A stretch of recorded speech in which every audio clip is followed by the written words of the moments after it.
सा transcriptionally active होता है, यूक्रोमेटिन, और हेट्रोक्रोमेटिन इनएक्टिव होता है। हेट्रोक्रोमेटिन कैसा होता है? इनएक्टिव होता है।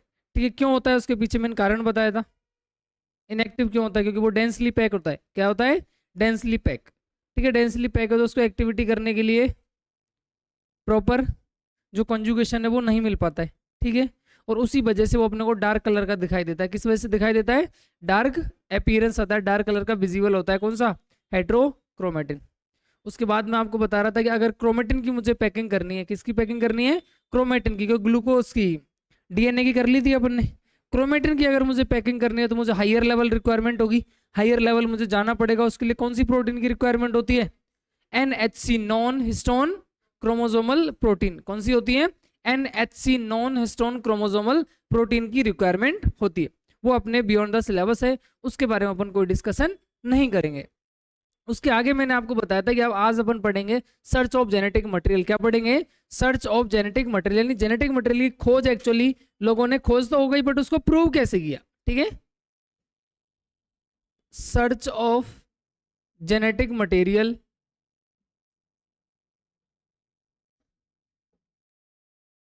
Genetic material DNA. डीएनए है या नहीं है उसकी अब क्या होगी? खोज होगी भाई, सर्च होगी। कैसे कैसे अलग अलग साइंटिस्ट ने अपने अपने व्यूज दिए, किसने उसको एक्सपेरिमेंटली प्रूव किया, कैसे नहीं किया, कौन सी बातें थी जिनसे कौन से लोग कन्विंस नहीं थे। ठीक है, तो अब आप देखो सबसे पहले कि न्यूक्लियन की खोज किसने करी थी? न्यूक्लियन। अरे न्यूक्लियन किसने दिया था? फ्रेडरिक मेशर ने दिया था। तो मेशर ने न्यूक्लियन दिया था, और मेंडल के लॉ ऑफ इनहेरिटेंस, ठीक है, मेंडल के वंशागति के नियम, इनसे मुझे ये पता चल रहा था कि जो मेरा जेनेटिक मटेरियल है, अनुवांशिक पदार्थ है, वो कौन है? डीएनए। कौन है? डीएनए। क्यों पता चल रहा था? क्योंकि सर बोल रहे थे जीन है वो डीएनए को रिप्रेजेंट होती है, यानी जीन मेरा डीएनए का छोटा टुकड़ा होता है, और वही मेरी इंफॉर्मेशन को एक जनरेशन से दूसरी जनरेशन में कॉपी करता है या लेके जाता है। ऐसी बात चल रही थी जब अपन मेंडल वाला चैप्टर पढ़ रहे थे। तो इसके अकॉर्डिंग तो मुझे ये हो रहा है दोनों चीजों के कौन कौन से? फ्रेडरिक मेशर और मेंडल। उसके अकॉर्डिंग मुझे ये पता चल रहा है कि DNA is the genetic material. क्या पता चल रहा है? DNA is the genetic material. ठीक है, उसके बाद आप देखो Sutton and Boveri, chromosomal theory of inheritance, Walter Sutton. ठीक है, इन साइंटिस्टों ने क्या बताया कि जो सेल्स होती है, सेल होती है, सेल के अंदर न्यूक्लियस होता है, और उस न्यूक्लियस में मोस्टली टाइम अपने को क्या? क्रोमोसोम दिखाई देता है। और बात बिल्कुल सही है, अरे बिल्कुल सही है, क्रोमोसोम ही दिखाई देते हैं, डीएनए तो दिखाई देता नहीं, क्रोमोसोम ही दिखाई देते। तो उनके अकॉर्डिंग उनके दिमाग में फिर ये आया क्या डीएनए तो ऐसा कुछ होता ही नहीं, मतलब क्रोमोसोम ही सब कुछ होता है। उन्होंने ये वो दिमाग में ये मान के चल रहे थे कि जेनेटिक मटेरियल क्रोमोसोम है। अरे बात है नहीं है? बिल्कुल है। ऐसे कुछ आपस में जो साइंटिस्ट थे, आपस में उस दौर के साइंटिस्ट थे, उनके दिमाग में कुछ कंक्लूजन चल रहे थे, उनके दिमाग में कुछ थ्योरीज आ रही थी, वो अपना कोई व्यू अपना रख रहा था, अदर साइंटिस्ट अपना व्यू रख रहे थे। तो ऐसे वो क्या मिसमैच हो रही थी बातें, क्या हो रही थी? मिसमैच। उसके लिए फिर उनको अपना जो MBI है, मॉलिक्यूलर बेसिस ऑफ इनहेरिटेंस, वो आता है कब? 1926 में। कब आता है? 1926। 1926 में आपका आता है MBI, molecular basis of inheritance. MBI का पूरा नाम क्या है भाई? Molecular basis of inheritance. वंशागति का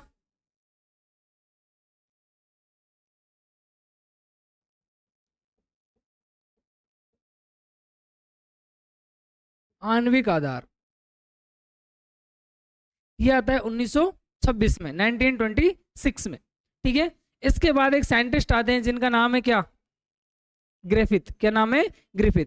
वो 1928 में, कब? 1928 में वो एक प्रिंसिपल देते हैं। 1928 में ग्रिफिथ ने एक प्रिंसिपल दिया। ग्रिफिथ नाम के जो साइंटिस्ट थे, उन्होंने एक प्रिंसिपल दिया जिसका नाम था ट्रांसफॉर्मिंग प्रिंसिपल। क्या था भाई? ट्रांसफॉर्मिंग प्रिंसिपल, रूपांतरण का सिद्धांत। हिंदी में कुछ ऐसा ही बोलते हैं क्या? अरे हिंदी में ऐसा ही बोलते हैं कुछ। ठीक है, ट्रांसफॉर्मिंग प्रिंसिपल। तो सबसे पहले अब जो ग्रिफिथ साइंटिस्ट थे, इन्होंने क्या किया? इन्होंने कुछ ऐसा बताया, ट्रांसफॉर्मिंग यानी कुछ ट्रांसफॉर्मेंट होता है। क्या होता है? ट्रांसफॉर्मेंट, यानी जो एक सेल से दूसरी सेल में ट्रांसफर हो रहा है। क्या हो रहा है? एक सेल से दूसरी सेल में ट्रांसफर हो रहा है। वो क्या है मेरा ट्रांसफॉर्मेंट है। क्या है? ट्रांसफॉर्मेंट। तो ये क्या कर रहे थे ये वर्क कर रहे थे किसके ऊपर? स्ट्रेप्टोकोकस निमोनिया के ऊपर। किसके ऊपर? Streptococcus pneumonia. कल बताया था मैंने आपको किसके ऊपर वर्क कर रहे थे? ये स्ट्रेप्टोकोकस निमोनिया। स्ट्रेप्टोकोकस निमोनिया, ठीक है भाई। ये इसके ऊपर वर्क करते हैं स्ट्रेप्टोकोकस निमोनिया। स्ट्रेप्टोकोकस निमोनिया क्या होता है भाई? अरे निमोनिया कॉजिंग बैक्टीरिया होता है ये। क्या होता है? निमोनिया कॉजिंग बैक्टीरिया, यानी निमोनिया को जन्म देने वाला या फिर इस बैक्टीरिया की वजह से निमोनिया होता है। ठीक है भाई, निमोनिया कॉजिंग बैक्टीरिया होता है ये। निमोनिया कॉजिंग बैक्टीरिया होता है कौन? Streptococcus pneumonia. अब इन्होंने इस पे ऊपर काम कर रहे थे। अब इन्होंने एक एक्सपेरिमेंट किया जिसमें इन्होंने कल्चर मीडियम पर 2 प्लेट उगाई। मतलब कल्चर मीडियम पे 2 स्ट्रेन का ग्रो किया इन्होंने। एक थी आर स्ट्रेन, एक थी एस स्ट्रेन। ठीक है, इन्होंने कल्चरल मीडियम से, ठीक है भाई,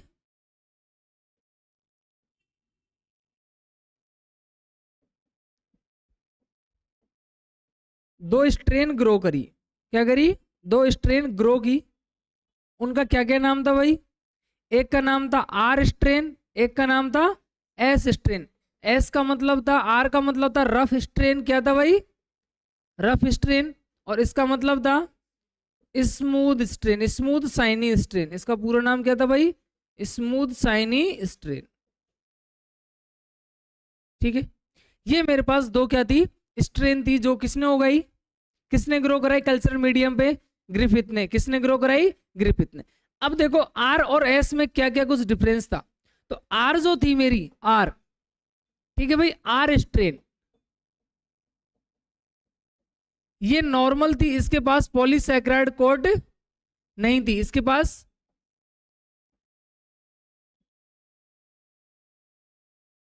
म्यूकस की जो पॉलीसैकेराइड कोट थी वो क्या थी? एब्सेंट थी।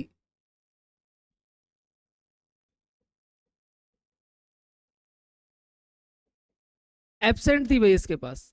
ठीक है, और जो मेरी एस स्ट्रेन है, कौन सी एस स्ट्रेन है, वो वायरुलेंट है। कैसी है? वायरुलेंट एंड डाई, उग्रवादी और आत्मघाती नेचर की है भाई। क्योंकि उसके पास पॉलीसैकेराइड कोट या म्यूकस की जो कोट है वो क्या है? प्रेजेंट है। क्या है? प्रेजेंट है। और इस म्यूकस की पॉलीसैकेराइड कोट की प्रेजेंट होने की वजह से ही इसका नेचर कैसा आता है? Virulent and die. यानी एस स्ट्रेन को मैं जिसके अंदर लगाऊंगा उसका डेथ होना निश्चित है। किसकी वजह से? Mucus polysaccharide coat. और म्यूकस पॉलीसैकेराइड के अंदर कोट के अंदर क्या है? निमोनिया का इन्फेक्शन है। क्या है? निमोनिया का इन्फेक्शन। क्योंकि वो प्लेट तो किसके ऊपर ग्रो करी है? स्ट्रेप्टोकोकस निमोनिया कल्चर प्लेट है, वो उसी से ग्रो करी हुई है। तो इसके अंदर क्या हो जाएगा? निमोनिया का इन्फेक्शन हो जाएगा। क्या हो जाएगा? निमोनिया का इन्फेक्शन। अरे बात यहाँ तक समझ आ गई क्या? अब देखो ग्रिफिथ ने क्या किया, उसने माइस लिया। माइस यानी क्या होता है? चूहा। उसने 4 एक्सपेरिमेंट करे। क्या करे? 4 एक्सपेरिमेंट।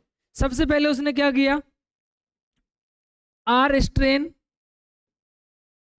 आर स्ट्रेन को किस में लगाया? चूहे में लगाया, माइस। चूहा कैसा रहेगा भाई? लाइव, जिंदा रहेगा। अरे नहीं मरेगा। ठीक है, पहला। दूसरा था एस स्ट्रेन को माइस में इंजेक्ट किया। चूहा कैसा हो गया? डाई, मर गया। तीसरी कंडीशन क्या थी जो उन्होंने करके देगी? उन्होंने तीसरी कंडीशन देगी एस हीट किल्ड। यानी एस जो स्ट्रेन थी उसको हीट कर लिया था उसने। क्या कर लिया था? हीट कर लिया था। एस हीट किल्ड स्ट्रेन थी। अब उसको उन्होंने माइस के अंदर इंजेक्ट किया तो माइस मेरा कैसा रह गया? लाइव। कैसा रहेगा मेरा माइस? लाइव रह गया। अरे जिंदा रह गया। चौथा जो एक्सपेरिमेंट था उसमें उन्होंने क्या किया? इस एस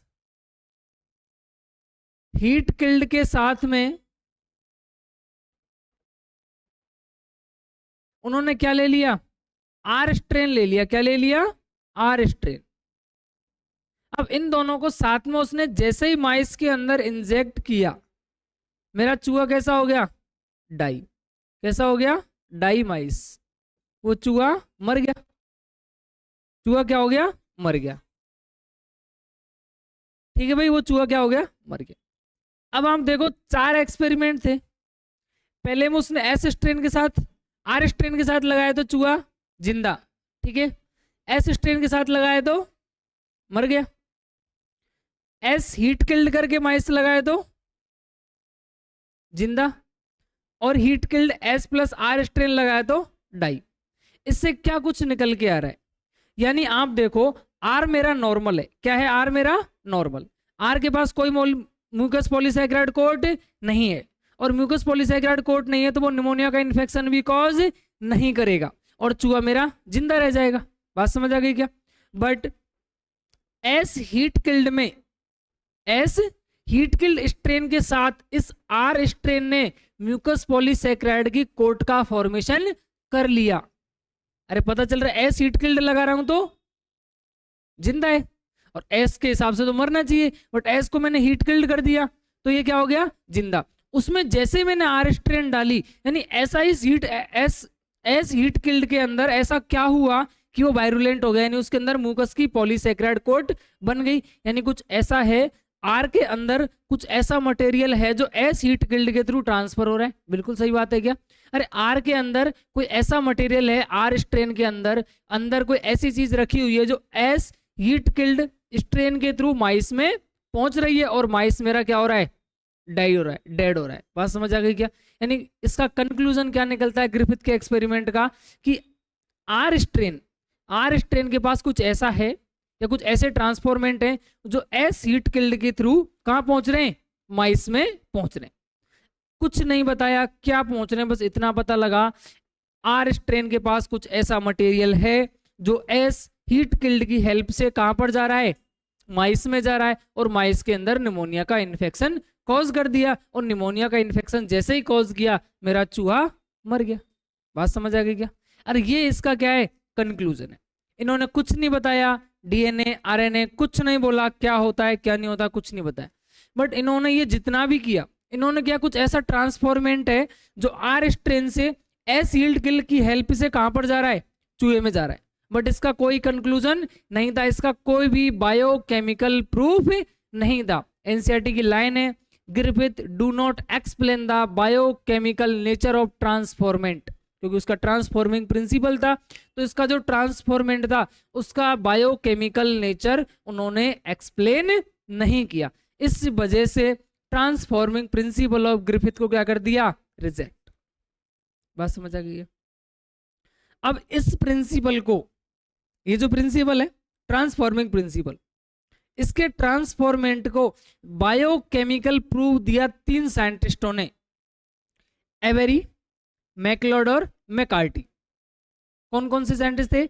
एवेरी, मैकलोड और मैकार्टी। इन 3 साइंटिस्ट ने इसका जो ट्रांसफॉर्मिंग प्रिंसिपल था, ग्रिफिथ का ट्रांसफॉर्मिंग प्रिंसिपल, उसके बायोकेमिकल नेचर को प्रूव करने की कोशिश करी, प्रूव करने की कोशिश करी। आगे देखते क्या होता है। ठीक है? अरे यहां तक तो चीज समझ आई क्या? अरे समझ आई या नहीं आई? इसका कंक्लूजन मैं आपको लिख देता हूं, नेक्स्ट स्लाइड पे लिख देता हूं। इसका कंक्लूजन क्या निकल रहा है भाई? क्या निकल रहा है? बोलो, अभी बोल के बताया मैंने, क्या निकल रहा है भाई कंक्लूजन, निष्कर्ष? क्या निकल रहा है? यानी आर स्ट्रेन के पास, लिख देता हूं मैं,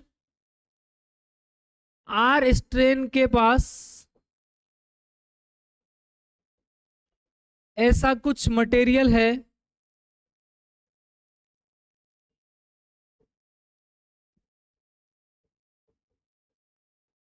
जो एस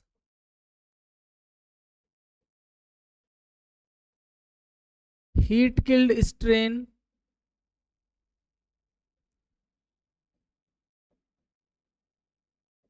की हेल्प से माइस में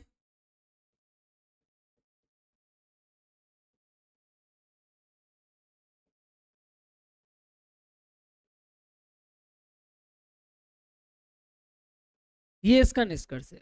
ठीक है, ये इसका क्या है पूरा निष्कर्ष। बात समझ आ गई, ये इसका निष्कर्ष है। आ जाओ भाई आ जाओ।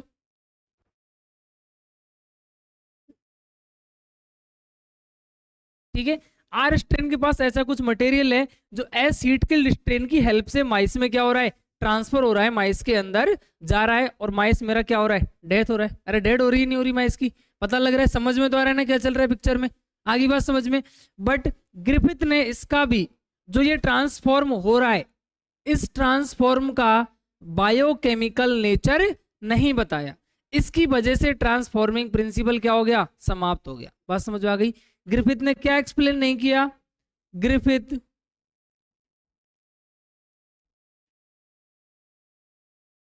Do not explained, do not explained the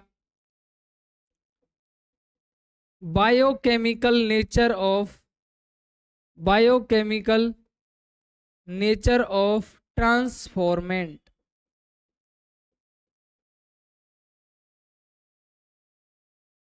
इसका बायोकेमिकल नेचर उन्होंने एक्सप्लेन नहीं किया, इस वजह से मेरा ग्रिफिथ का जो एक्सपेरिमेंट है वो क्या हो गया, डिसअप्रूव हो गया। अरे बात समझ आ गई क्या, यहां तक नोट डाउन करो फटाफट। कहां से लिखना है, यहां से लिखना है ना, फटाफट नोट डाउन करो।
लिख लिया क्या, अरे लिख लिया।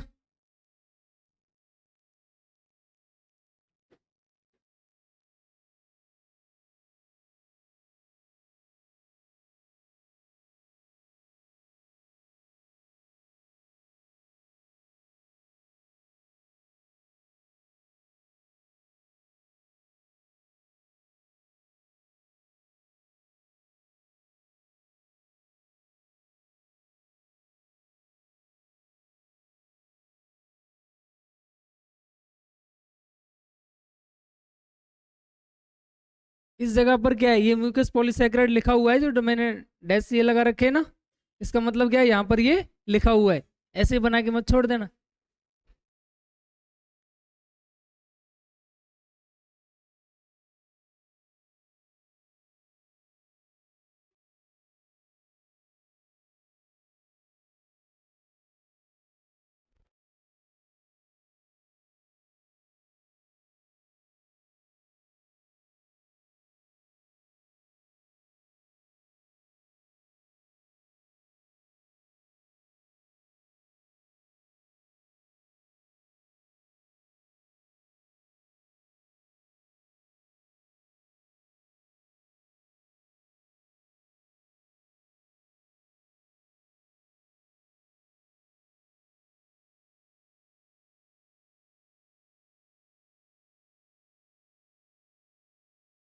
लिख लिया।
आगे।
ठीक है ना भाई, मम्मी पापा का कॉल इग्नोर नहीं करना चाहिए।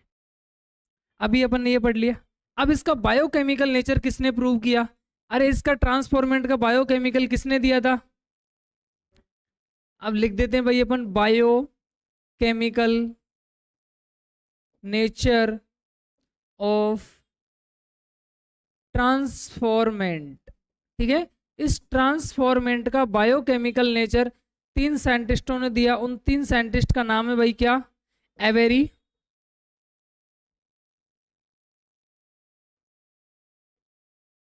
मैक्लॉयड और मैकार्टी।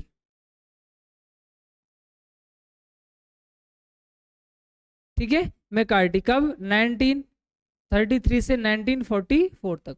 तब तक इनका ये कुछ ऐसा सिनेरियो चलता रहा। ठीक, इन्होंने क्या किया देखो, बाद में लिख लेना, बता देता हूँ। चलो ये वाली लाइन लिख लो। इन्होंने क्या किया एक्चुअल में कि एवरी, मैक्लॉड और मैकार्टी, इन 3 साइंटिस्ट ने जो ये ट्रांसफॉर्मेंट था इसके अंदर से 3 मटेरियल को प्यूरिफाई किया, आरएनए, डीएनए और प्रोटीन। 3 मटेरियल को बाहर निकाला था, प्यूरिफाइड किया था, शुद्धिकरण किया था। किस किस को? आरएनए, डीएनए और प्रोटीन। 3 को इन्होंने क्या किया?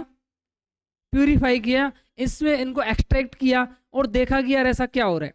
फिर उन्होंने एक्सपेरिमेंट कर करके देखा कि जो मेरी एक सेल है, ठीक है, क्या एक सेल है, वो दूसरी सेल में किसको ट्रांसफर कर रही है, यहाँ से उस कौन सी सेल में जा रहा है। यानी उन्होंने इसमें से किस चीज का एक्सट्रैक्ट किया, चलो लिखते हैं अपन। देखो इन्होंने क्या किया, तीनों साइंटिस्ट ने एक्सट्रैक्ट या प्यूरिफाई, इन्होंने प्यूरिफाई किया किसको,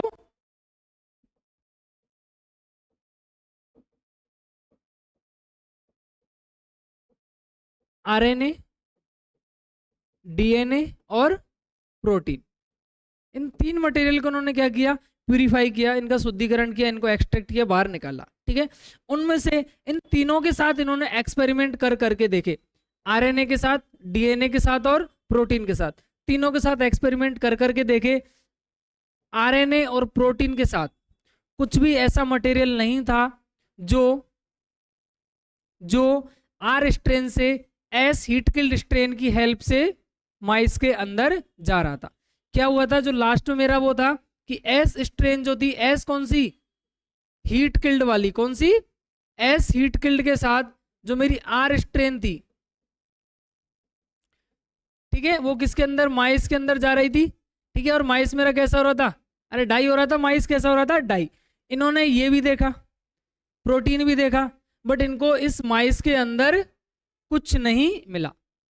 समझ आई की बात, यानी इन्होंने ये तीनों चीज निकाली, इन तीनों चीज को इस स्ट्रेन के साथ रख के देखा और फिर इधर माइस में देखा तो कुछ नहीं मिल रहा था। आरएनए को रख के देखा, कुछ नहीं मिला, प्रोटीन को रख के देखा, कुछ नहीं मिला, डीएनए मिला इनको, कि डीएनए मेरा आर स्ट्रेन से एस हीट किल की हेल्प से किसके अंदर जा रहा है, उस डेड माइस के अंदर जा रहा है। किसके अंदर जा रहा है, उस डेड माइस के अंदर ट्रांसफॉर्म हो रहा है। यानी डीएनए इज ओनली मटेरियल, इन्होंने ये बात बोली थी तीनों साइंटिस्ट ने, DNA is the only material, DNA is the only material which transform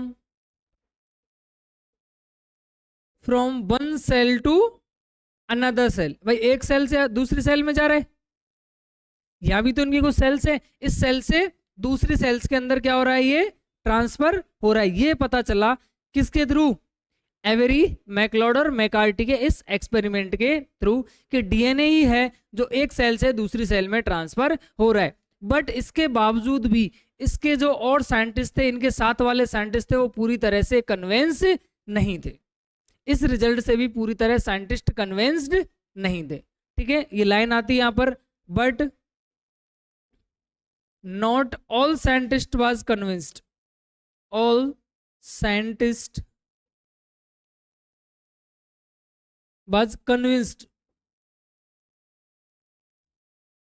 वो कन्विंस्ड नहीं थे।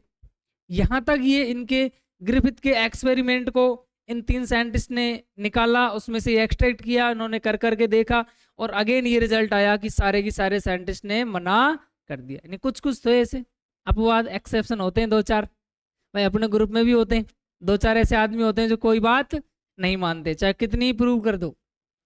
तभी तो हनुमान जी ने सीना चीर के दिखाया, प्रूव। वे लोग वक्त नहीं मानते ना, बातों से विश्वास नहीं करते, इसलिए प्रूफ देना पड़ता है। पर आजकल प्रूफ को भी गलत ठहरा दिया जाता है। एआई का जमाना है, एआई का जमाना है।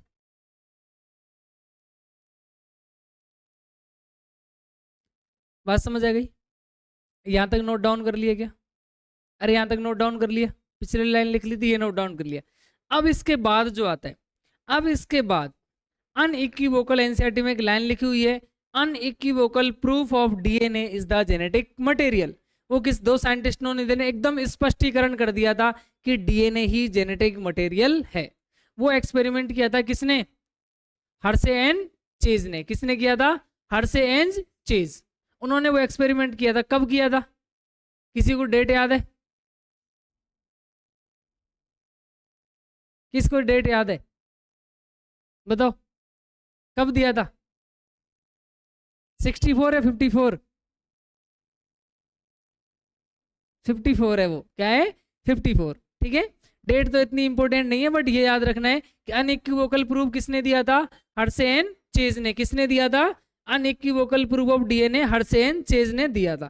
ठीक है भाई, तो लिखते हैं अपन हेडिंग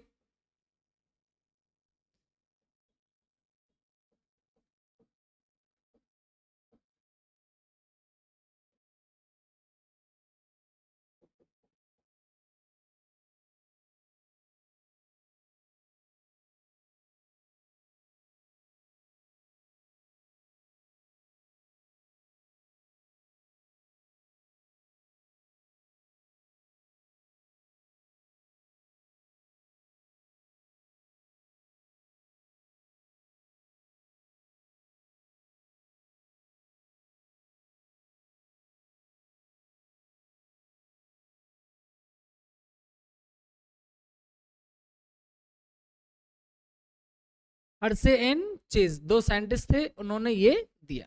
ठीक है, दो साइंटिस्टों ने ये दिया। अब इन्होंने क्या किया? इन्होंने क्या किया भाई? इन्होंने कुछ ऐसी चीजें करी। ठीक है, इन्होंने कुछ ऐसा क्या किया कि इसको अपन ने अनइक्विवोकल प्रूफ मान लिया। यानी इन्होंने सबसे पहले एक एक्सपेरिमेंट किया था, यानी ये जिसके ऊपर वर्क कर रहे थे उसका नाम था T4 बैक्टीरियोफेज। क्या था? T4 bacteriophage. ठीक है, जिसके ऊपर ये वर्क कर रहे थे उसका नाम क्या था भाई? किसके ऊपर वर्क कर रहे थे ये लोग?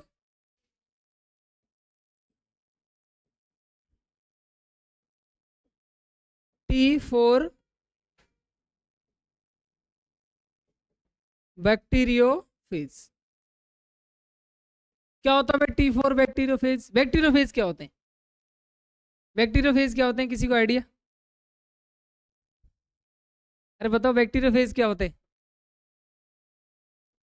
ऐसी स्ट्रक्चर होती है, ऐसी वाली। सर ये बेंजीन है और इसके ऐसे 4-5 हाथ पैर निकले होते हैं, ऐसी वाली स्ट्रक्चर को सर बैक्टीरियोफेज बोलते हैं। ऐसे की स्ट्रक्चर ही कह रही थी ना तुम? सर एनसीईआरटी में ऐसे ही बना देखा है, यही बैक्टीरियोफेज है। अरे लला, इसकी डेफिनेशन क्या होती है? बैक्टीरियोफेज क्या होता है? What is bacteriophage? This is bacteriophage.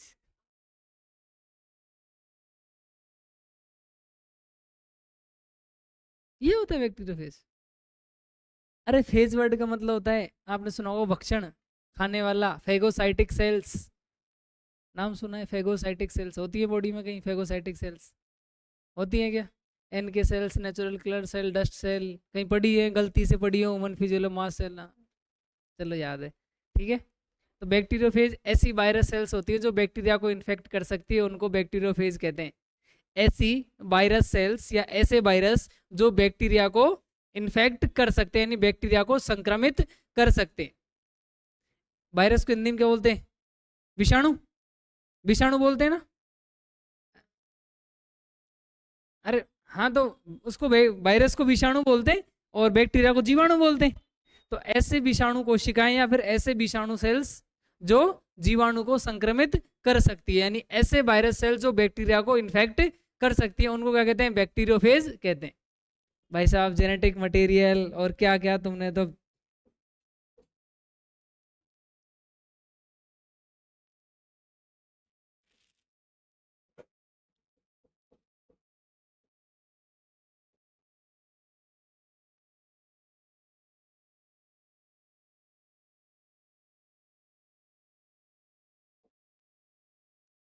जो बैक्टीरिया को इन्फेक्ट कर सके उनको, यानी बैक्टीरिया को संक्रमित कर सके, उनको अपन क्या कहते हैं? अरे उनको अपन क्या कहते हैं? बैक्टीरियोफेज कहते हैं। उनको अपन क्या कहते हैं? बैक्टीरियोफेज कहते हैं। अब देखो, ये बैक्टीरियोफेज वाली जो कहानी है, ठीक है, बैक्टीरियोफेज। अब इन जो हर्शे एंड चेज ने क्या किया था? कुछ रेडियो एक्टिव मटेरियल क्या किया था? सिलेक्शन किया था। क्या किया था? Radio active material. Radio active material दो लिए थे, एक तो लिया था, बोलो, सल्फर 35 S35। दूसरा लिया था फॉस्फोरस 32 P32, मतलब फॉस्फोरस 32। दो रेडियो एक्टिव मटेरियल लिए थे, एक का नाम सल्फर, एक का नाम फॉस्फोर। फॉस्फर या फॉस्फोरस? सोच लो, फॉस्फोरस या फॉस्फर? फॉस्फोरस। ठीक है, तो दो मटेरियल लिए थे उन्होंने, एक का नाम था P32 फॉस्फर मटेरियल और दूसरा S35 सल्फर मटेरियल। कौन से थे दोनों? रेडियो एक्टिव थे। कैसे थे दोनों? रेडियो एक्टिव थे। दोनों की दोनों कैसे थे? Radio active. ठीक है, अब दोनों की दोनों रेडियो एक्टिव थे। क्या थे? दोनों की दोनों रेडियो एक्टिव। कौन कौन से लिए थे इन्होंने? उनके नाम लिखते हैं भाई इधर। एक लिया था P32, जो कौन सा था मेरे पास? Radio active phosphor. और S35 रेडियो एक्टिव सल्फर। अब आपको पता है फॉस्फेट ग्रुप डीएनए के अंदर होता है या सल्फर होता है? डीएनए के अंदर फॉस्फेट ग्रुप होता है। अरे क्या होता है? फॉस्फेट ग्रुप होता है, नहीं होता है?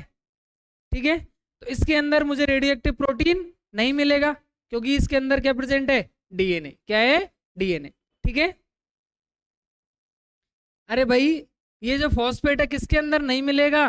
प्रोटीन के अंदर नहीं मिलेगा। Not present in radio active protein. Radio active protein में थोड़ी मिलेगा, ये नहीं मिलेगा, क्योंकि उसमें होता ही नहीं है। किस में होता है ये? Present in DNA. किसके अंदर प्रेजेंट होता है? डीएनए के अंदर प्रेजेंट होता है। ठीक है भाई, ये वाला रेडियो एक्टिव सल्फर अब किसके अंदर नहीं मिलेगा? नॉट प्रेजेंट इन डीएनए, यानी एब्सेंट इन डीएनए। क्या हो जाएगा? Absent in DNA. और डीएनए के अंदर ये होता नहीं। अरे ध्यान से सुनो, डीएनए के अंदर ये होता नहीं। ठीक है, आपको पता चला क्या हुआ? बताओ बताओ क्या हुआ? अरे बोलो, कुछ बोलो। अच्छा, फॉस्फोर गलत है। फॉस्फोरस कब बोला मैंने? फॉस्फोर बोला था, radio active phosphorus. Phosphorus phosphor एक ही बात होती है, फॉस्फेट अलग बात होती है। वो PO4 माइनस होता है, ये P होता है सिर्फ।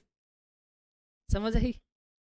कोई ना, लाजमी है डाउट आना, शब्द ही ऐसे हैं ये। ठीक है, ये चीज पता चली आपको। एक ये है और एक ये है। अब मैंने क्या किया, ये जो बैक्टीरियोफेज लिया, एक T4 बैक्टीरियोफेज को मैंने इसके साथ रिएक्ट कराया और एक T4 बैक्टीरियोफेज को मैंने इसके साथ रिएक्ट कराया। ठीक है, 3 स्टेज थी इसकी। सबसे पहला इन्फेक्शन, दूसरी ब्लेंडिंग और तीसरा सेंट्रीफ्यूगेशन। कौन सी थी सबसे पहली? इन्फेक्शन, ब्लेंडिंग और सेंट्रीफ्यूगेशन। 3 स्टेप में ये मैंने क्या कराया? इनका एक्सपेरिमेंट कराया। किस में कराया? 3 स्टेप से मैंने इसका एक्सपेरिमेंट कराया। ठीक है, तो 3 स्टेप लिखते हैं अपन। देखो इधर कौन कौन सी थी। पहली स्टेप भाई इन्फेक्शन। पहली स्टेप कौन सी थी? इन्फेक्शन। दूसरी ब्लेंडिंग, तीसरी सेंट्रीफ्यूगेशन।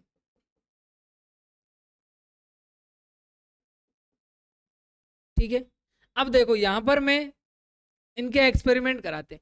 ये अपना T4 बैक्टीरियोफेज, ठीक है, T4 बैक्टीरियोफेज। इसके साथ क्या रख दें? P32। अरे क्या रख दें? P32। क्या रख दें? P32। आपके लिए डायग्राम बनाते हैं, आप खुश हो जाओगे उसको देख के। वही वाला जो अभी आप कह रहे थे ना, बेंजीन वाला। ये ठीक है, इसके अंदर कुछ जेनेटिक मटेरियल रख देते हैं। ये लो, सही है। इसको अपन ने किसके साथ ट्रीट किया है? अरे किसके साथ ट्रीट किया है? P32। किसके किया है? P32। सेम SI में किसके साथ करूंगा? अरे किसके साथ करूंगा सेम?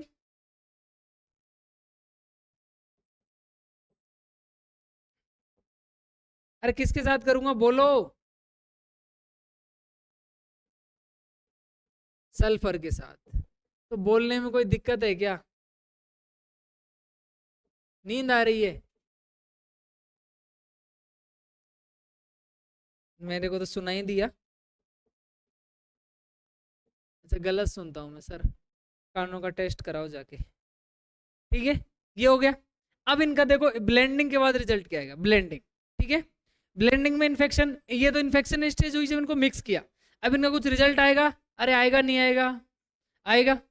इसके अंदर रिएक्टिविटी प्रेजेंट है या एब्सेंट है, वो चीज मुझे पता लगेगी। क्या पता लगेगी? रिएक्टिविटी प्रेजेंट है या नहीं है। ठीक है, वो पता लगेगी। तो बताओ मुझे भाई, रिएक्टिविटी यहाँ पर प्रेजेंट होगी या नहीं होगी? Radio activity, sorry, radio activity absent रहेगी प्रेजेंट रहेगी? किसके अंदर? ये इसका जेनेटिक मटेरियल है, इसके अंदर कुछ भी रखा हुआ है, बैक्टीरियोफेज वायरस सेल से, तो उसके अंदर कुछ रखा हुआ है, उसका जेनेटिक मटेरियल। अब बताओ इसके अंदर रिएक्टिविटी एब्सेंट रहेगी प्रेजेंट रहेगी? क्या रहेगी?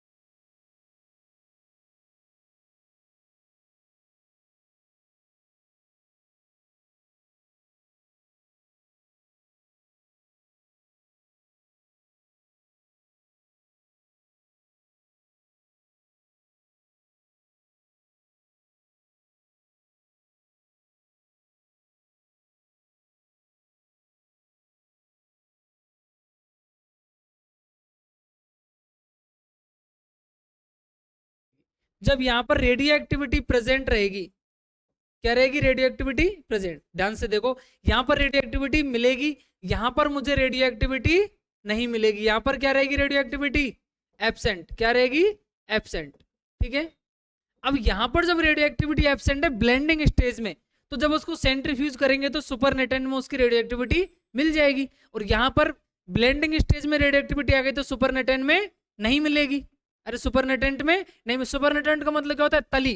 कोई चीज को जो तल होता है ना, एकदम बेस से, गिलास और ग्लास का सबसे नीचे वाली सरफेस जो होती है वो सुपरनेटेंट होता है, उसका तल एकदम। ठीक है। तो जो चीज यहाँ पर प्रेजेंट है तो वो सुपरनेटेंट में क्या हो जाएगी? एब्सेंट हो जाएगी। क्या हो जाएगी? एब्सेंट। ठीक है। ये सुपरनेटेंट में,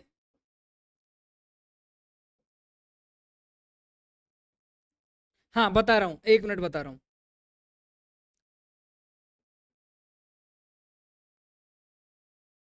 और यहां पर सुपरनेटेंट में मुझे रेडियो एक्टिविटी मिलेगी।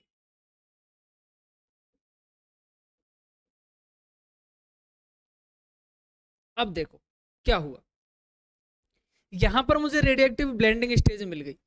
कौन प्रेजेंट था? फॉस्फर। क्योंकि ब्लेंडिंग स्टेज में जैसे ही इसने इसके साथ इन्फेक्शन किया तो जो वायरस सेल से बैक्टीरिया में उठ के चला गया। अरे बात समझ आ गई? जो भी मटेरियल था ये फॉस्फर वाला इस बैक्टीरियोफेज के अंदर चला गया। इस बैक्टीरियोफेज के डीएनए के अंदर मैंने देखा तो फॉस्फर रखा हुआ था, और आपको पता है सर डीएनए में फॉस्फर प्रेजेंट होता है। अरे डीएनए में ही तो फॉस्फर प्रेजेंट होता है। पता चली कि इसकी लिए वजह से इसकी रेडियो एक्टिविटी मुझे ब्लेंडिंग स्टेज में ही आ गई, और ये मुझे पता चला कि सर जो डीएनए होता है उसके अंदर फॉस्फेट ग्रुप होता है, और फॉस्फेट ग्रुप किससे बना है? फॉस्फेट से बना है। बात समझ आ गई? यहां पर रेडियो एक्टिविटी नहीं मिली, यानी वो ट्रांसफर हुआ ही नहीं। अरे ट्रांसफर होता तभी तो यहाँ मिलता, ट्रांसफर नहीं हुआ तो नीचे रखा रह गया। आप गिलास में कोई चीज घोलते हो, अगर वो नहीं घुलेगी तो ऊपर रहेगी, और घुल जाएगी तो नीचे बैठ जाएगी। अरे नहीं घुलेगी तो नीचे बैठ जाएगी ना, नहीं घुलेगी तो नीचे बैठ जाएगी, और अगर घुलेगी तो वो उसमें चारों तरफ घूमती रहेगी, मिक्स हो जाएगी।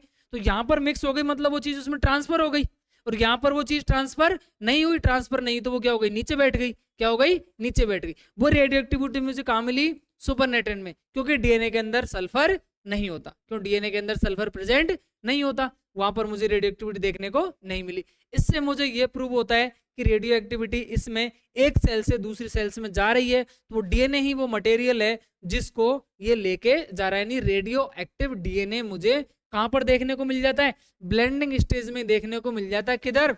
जब वायरस सेल से बैक्टीरिया इन्फेक्टेड होते। बात समझ आ गई? ये एक्सपेरिमेंट किया था हर्शे एंड चेज ने, और इससे वो पता लगा पा रहे थे हाँ भाई डीएनए ही वो मटेरियल है जो एक सेल से दूसरी सेल के अंदर ट्रांसफर हो रहा है। बात समझ आ गई क्या? ये था unequivocal proof of DNA material. यहां पर अपने डीएनए की जो सर्चिंग थी वो कंप्लीट हो जाती है। अब मुझे पता चल गया कि डीएनए ही मेरा क्या है? जेनेटिक मटेरियल है। अब इसके कुछ क्राइटेरिया भी होते नहीं होते? भाई ये तो मान लिया कि डीएनए जेनेटिक मटेरियल, बट मैंने कुछ क्राइटेरिया डिसाइड कर रखे, अगर कोई इन चीजों को फॉलो करेगा वो हमारे ग्रुप में आ जाएगा। जैसे अपन बोलते हैं ना अपनी दोस्ती का पहली शर्त ये है, तो कुछ शर्त होती है डीएनए की, मतलब जेनेटिक मटेरियल बनने के लिए कुछ शर्तें होती हैं। वो शर्तें अपन कल देखेंगे, नेक्स्ट लेक्चर में देखेंगे क्या क्या शर्तें होती। बट यहां तक आपको ये पता चला कि डीएनए ही मेरा जेनेटिक मटेरियल है जो एक जनरेशन से दूसरी जनरेशन में ट्रांसफर हो रहा है, और वही मेरी जो इंफॉर्मेशन है उनको कॉपी कर रहा है। अरे पता चला कि नहीं चला? समझ आया नहीं आया एक्सपेरिमेंट? अच्छे से समझ आया, ऐसा उतनी से ऊपर से चला गया? आ गया ना समझ में? तो इसको नोट डाउन करो, पीछे वाली स्लाइड, यहाँ तक, इससे आगे पेपर में कहाँ तक आएगा? आज तक, कल ही बोला था मैंने तो, जहां तक पढ़ा देंगे वहां तक पेपर में आएगा। कल तो है टेस्ट आपका।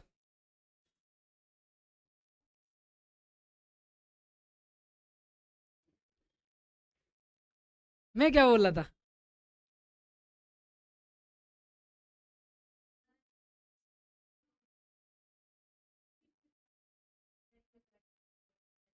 अच्छा, मतलब इतना से मैं बोला सर्च मटेरियल पढ़ेंगे।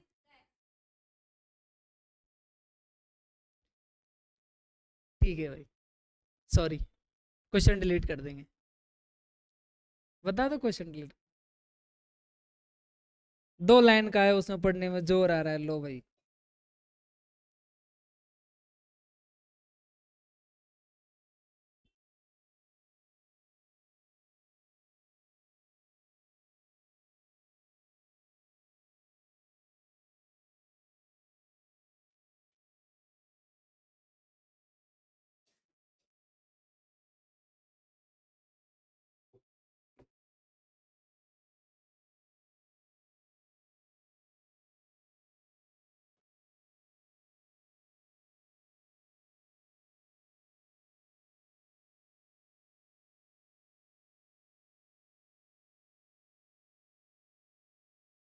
लिख लिया गया सबने?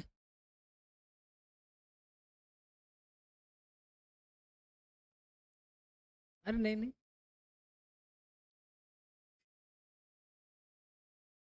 सर, इतना पढ़ा देते हो, यही हमसे नहीं पढ़ा जाता। ऐसे तुम्हारी कोई मैराथन क्लास लगा दे तो तुम ले सकते हो क्या? हम्म, मैराथन क्लास बैठ सकते हो मैराथन क्लास में, क्यों?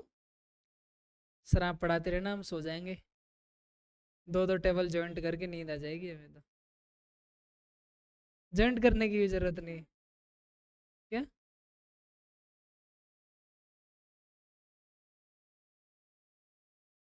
यहाँ से क्या प्रूव होता है भाई? एक लाइन लिख लेना, क्या प्रूव होता है यहाँ से? इधर लिख देता हूँ, हाँ। Hence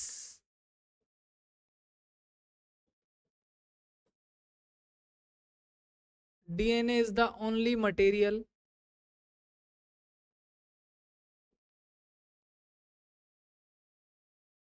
which pass from virus to bacterial cell. ठीक है भाई, यहां तक ये प्रूव हो चुका था कि भाई DNA ही अपना जेनेटिक मटेरियल है, और वो क्या हो रहा है? ट्रांसफर हो रहा है। क्या हो रहा है? ट्रांसफर हो रहा है।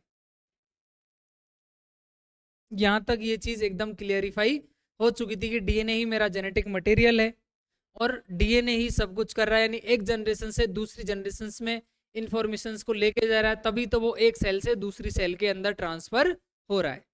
ठीक है, आज जो पढ़ाया है यहाँ तक का, कहाँ तक का? यहाँ तक का। आज जो पढ़ा है ये कल टेस्ट में आएगा। किसी को कोई खेद, किसी को कोई आर्गुमेंट होगा तो भी क्या ही कर लेंगे सर। अब तो आपकी जो मर्जी है वही करोगे। कल तो ऐसे बोला था यहाँ तक आएगा, आज बोल रहे हो यहाँ तक आएगा। अरे तो एक टॉपिक पढ़ने में जान निकल जाती है क्या, मेरे को ये बता दो। क्या कह रहे हो?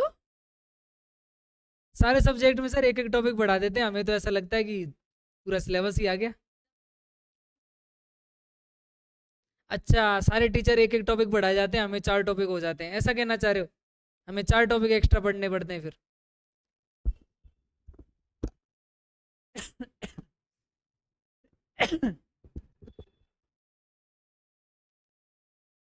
मेरे अलावा और किसने पढ़ाया है? मेरे अलावा और किसने टॉपिक पढ़ाया है? किसी ने नहीं, बस तो फिर।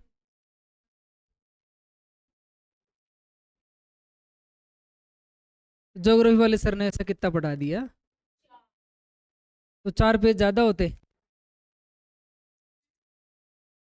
अच्छा, अब लड़ाई होगी अब लड़ाई अब लड़ाई होगी, अब वेरीफाई किया जाएगा, 4 होते हैं 6 होते हैं, भाइयों से पूछो 2 पेज में सल्टा दिया होगा पूरा ही। यही अंतर होता है भाई लड़के और लड़कियों के नोट्सों में, यही अंतर होता है। हमें साला यही पता नहीं है, हम रफ में लिख रहे हैं फेयर में, हमें फेयर तो होती ही नहीं है। नोट्स के लिए भी कौन फेयर बनाएगा? जो नोट एक बार कर लिया वही बहुत है, दूसरी बार जाके उसको लिखेंगे थोड़ी, इतनी हिम्मत नहीं है। अलग अलग पेन हम उठा देते से, एक पेन लिया सारे कॉपी, हेडिंग लाल पेन से, एक पॉइंट हरे पेन से, फिर नीले से, फिर काले से, ऐसे चलेगा सिस्टम। कई बार तो कॉपी भी खुश हो जाती होगी है, कॉपी के पन्ने खुश हो के बोलते होंगे क्या बात है, मुझे अलग अलग रंगों से सजाया जा रहा है। लड़कों की कॉपी में, अबे भाई साहब एक ही इंक चल रही है ऊपर से लेके नीचे तक, कभी तो चेंज करो। क्या? मैं किस दानव के हाथ में जा रही हूँ ये सही बोलिए भाई साहब। ठीक है, तो भाई यहाँ तक आपका कल के टेस्ट में आएगा। ठीक है, ऑल दी वेरी बेस्ट कल के टेस्ट के लिए, अच्छे से देना। क्वेश्चंस थोड़े ठीक ठाक डाले हैं इस बार मैंने, ठीक ठाक। पीछे वाले टेस्ट का क्या? हाँ तो अभी मिल जाएगा ना, ये तो होने दो, अब अंडे आ रहे हैं। अरे अपन एक बैग में लेके चलते भाई, तुम्हारा क्या पता तुम छोड़ के चले जाओ, मैं छोड़ के चला जाऊँ।